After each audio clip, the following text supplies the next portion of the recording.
Bilang pakikiisa naman sa simbahang Katolika, nakatakdang lumipad sina Pangulong Ferdinand Marcos Jr. at First Lady Liza Araneta Marcos sa Roma, kaugnay ng biglaang pagpanaw ni Pope Francis isang araw matapos ang Easter Sunday. Magbabalita si Lef Narciso. Personal na makikiramay si Pangulong Ferdinand Marcos Jr. kasunod ng pagpanaw ni Pope Francis. Kinumpirma ni Palace Press Officer Claire Castro na dadalo ang Pangulo at si First Lady Liza Araneta Marcos sa funeral ng Santo Papa sa Vatican City. Wala pang binanggit ang palasyo kung kailan lilipad ang first couple patungong Rome, Italy.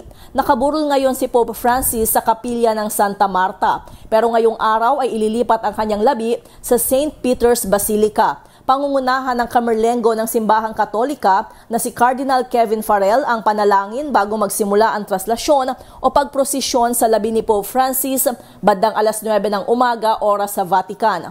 Pagdating sa Basilica, pangungunahan ng Cardinal Camerlengo ang seremonya. Sa Sabado, nakatakdang ilibing si Pope Francis sa Basilica of St. Mary Major. Para sa MBC TV Network News, ito si Lef Narciso, una sa Pilipinas, una sa Pilipino.